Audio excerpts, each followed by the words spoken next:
La NASA peut-elle se retrouver forcée à annuler sa fusée lunaire? Cette question, qui il y a encore quelques mois semblait complètement folle, est aujourd'hui plus que jamais d'actualité au lendemain des élections américaines. Et si cette décision pourrait sembler à première vue logique face au surcoût de la fusée lunaire qui doit aider à ramener les astronautes sur la Lune d'ici quelques années, le tableau est aussi bien plus complexe que la simple question du prix. Dans cet épisode, je vous propose donc de voir ensemble à quel point tel choix serait non seulement réalisable, mais aussi impactant pour le programme Artemis et la course à la Lune tacite que se livrent les États-Unis et la Chine. Avant de commencer, néanmoins, je tenais à rapidement vous inviter à vous abonner si vous ne l'êtes pas encore, ainsi qu'à liker, commenter et partager cet épisode. Enfin, si vous désirez également soutenir la chaîne gratuitement, n'hésitez pas à aller faire un tour chez AstroShop via le lien en description pour vos achats de matériel astro, peluches en forme de planète, globes terrestres, météorites martiennes et lunaires et autres. Allez, sur ce, j'ai déjà bien assez parlé, alors bienvenue à vous pour une nouvelle dose d'espace.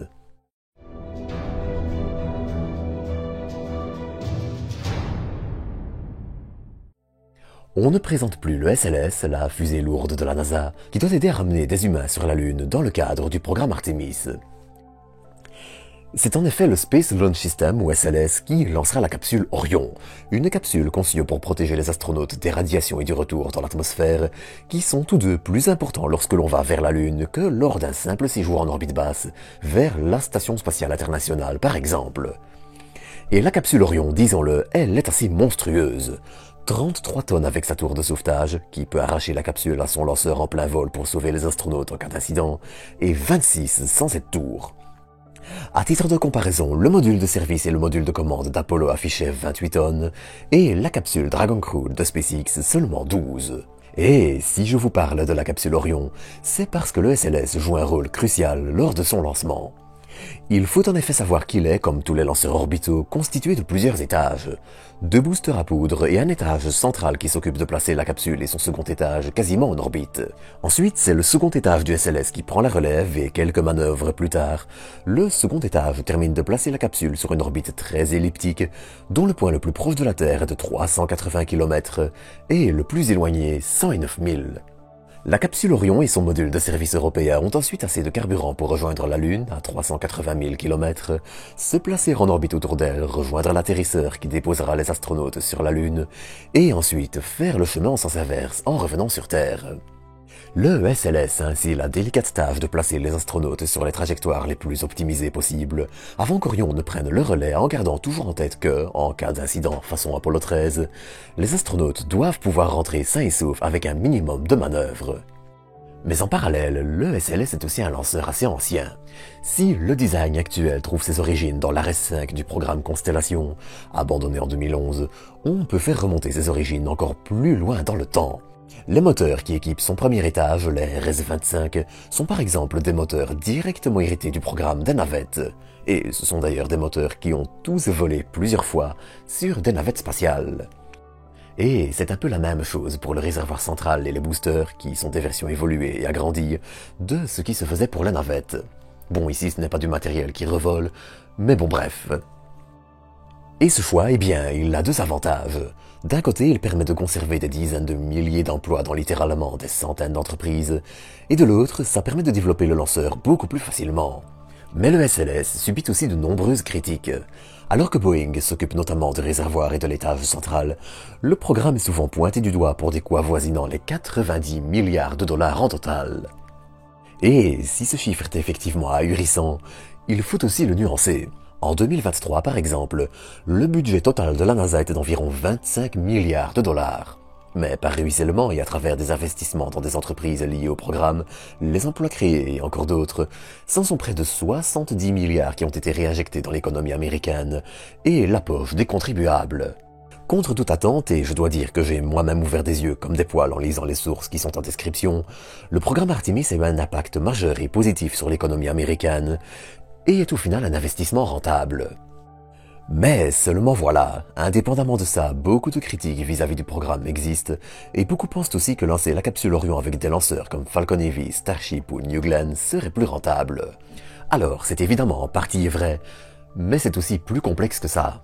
Déjà, si on prend par exemple Falcon Heavy, de telles études ont déjà été réalisées et elle serait incapable de placer la capsule sur son orbite adéquate avant qu'elle ne se propulse vers la Lune, rendant ainsi notre satellite hors d'atteinte pour la capsule Orion.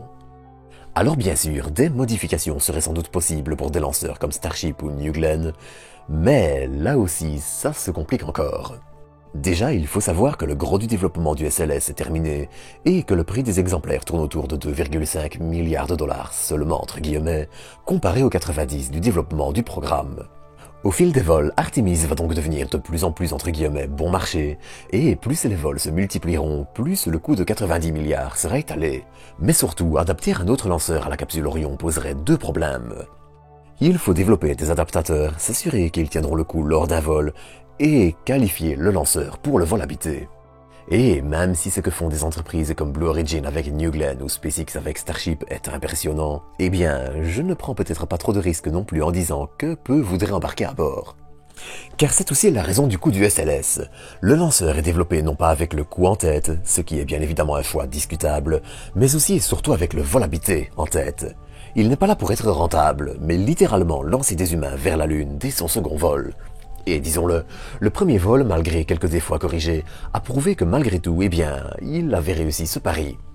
Alors bien sûr, on pourrait aussi tenter d'envisager une autre solution. Pourquoi, après tout, ne pas adapter une capsule comme Dragon Crew et l'envoyer vers la Lune? Eh bien, pour ce qui est d'adapter des capsules comme Dragon Crew à des voyages lunaires, le problème est qu'entre la question de l'espace qui est trop restreint et des ressources à embarquer, des capacités de manœuvre réduites et autres, ça impliquerait malheureusement de littéralement reprendre la capsule à zéro presque.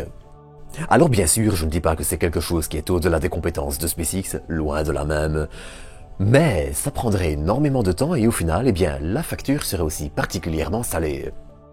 Ainsi, malheureusement, abandonner le SLS entraînerait quasiment certainement énormément de surcoûts pour la NASA et aussi pas mal de retard pour le retour sur la Lune.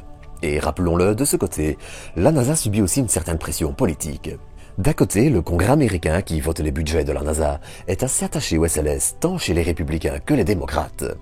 Ça génère de l'emploi, c'est une petite fierté nationale et puis, eh bien, on parle quand même du retour sur la Lune. Et puis, en face, comme autre pression politique, il y a le programme lunaire chinois qui ne cesse de montrer son avancée galopante et leur ambition de déposer leurs astronautes sur la Lune vers 2030.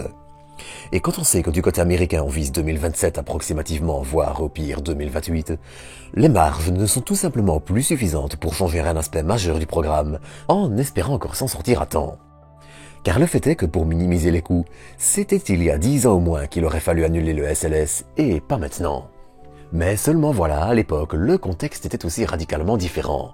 Le New Space était moins développé, SpaceX et Blue Origin étaient encore loin de leurs exploits actuels, et le choix avait tout simplement très peu de sens. Alors bien sûr, à moins d'un choix discutable qui reviendrait à se tirer une balle dans le pied et arriver sur la Lune après la Chine, dont le programme prend rapidement forme, difficile donc de dire au revoir au SLS, surtout quand on sait qu'énormément d'éléments jusqu'à Artemis 5 au moins sont déjà en cours d'assemblage. Le SLS d'Artemis 2 par exemple a commencé son assemblage dans le bâtiment d'assemblage avant son lancement, et les différentes pièces des suivants sont déjà elles aussi en cours de fabrication.